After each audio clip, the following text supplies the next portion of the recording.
यरदाल, मेरी जान आ गई, तुम आ जाओ। मैं बहुत डर गई थी कहीं तुम्हें कुछ हो ना जाए। डरो मत। सब ठीक हो जाएगा, डरना नहीं है तुम्हें। इत्मीनान रखो, सब ठीक हो जाएगा। वो प्रोसिक्यूटर हमारे साथ है, कोई ना कोई हल निकाल लेगा, मगर वो ये सब मुफ्त में नहीं करेगा। ठीक है, वो जो मांगेगा उसे दे देंगे। नहीं, बैंक अकाउंट्स पर नजर रखी जा रही है। तो फिर क्या करेंगे? मैं वो पैसे वापस लूंगा जो मैंने तुम्हें दिए थे। कौन से पैसे? क्या तुम जानती हो कि तुम्हारी इतनी सारी पेंटिंग्स किसने खरीदी आखिर? लेकिन अंकल, हमने तो फोन के जरिए सेल की थी। तुमने कहा था कि बाकी गैलरीज बिजनेस नहीं कर रही और तुम्हारी पेंटिंग्स बहुत बिक रही हैं। याद है, कहा था ना यार। यानी आपने? और कौन? सिर्फ मैंने ही नहीं खरीदी, वो तुम्हारे अंकल ने भी। जब से तुम्हारे बाबा ने सियासत शुरू की, मैं और तुम्हारे अंकल तुम्हारी पेंटिंग से बिजनेस करते रहे सालों तक। क्या मेरे बाबा को पता है इस बारे में? पता होता तो क्या करने देते वो? आप मेरे साथ ऐसा कैसे कर सकते हैं? आपने मुझसे ये सब क्यों छुपाया? मेरे बाबा को खतरे में डाल दिया आपने। वो कंपनी एक फैमिली कंपनी है। ऐसे तो पुलिस को लगेगा कि बाबा भी इन्वॉल्व है। तुम अगर साथ दो तो कुछ भी नहीं होगा हम लोगों को। हाँ? डेरिन, रुक जाओ, कहां जा रही हो तुम?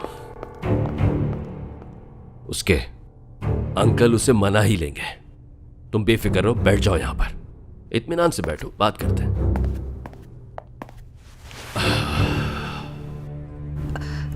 यरदाल, हाँ, ये पेंटिंग्स, ये पैसे, ब्लैक मनी, मुझे कुछ समझ नहीं आ रहा। अरे मेरी जान, हम इस लड़की की फैमिली से डायरेक्ट ट्रांजैक्शन बिल्कुल नहीं कर सकते थे। कुछ मसले होते हैं, कानूनी मसले। तो हम क्या करते? हमने पेंटिंग्स खरीद ली। इस तरह हमने बहुत से पैसे उनके अकाउंट में भेज दिए। हमने इस लड़की की पेंटिंग्स की कई गुना ज्यादा कीमत अदा की।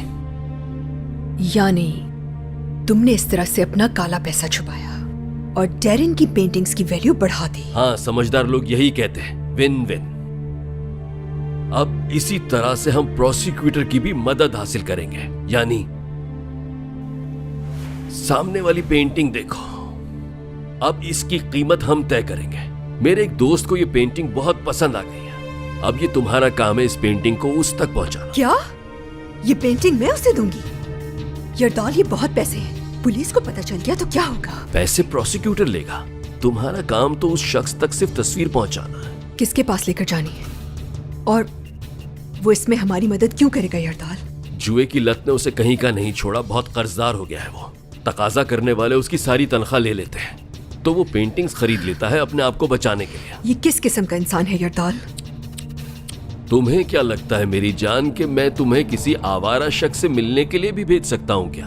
हाँ, तुम फिक्र मत करो, वो बहुत ही इज्जतदार आदमी है, हालदून खुजानची। हालदून खुजानची? तुम्हारी पहली बीवी का डॉक्टर?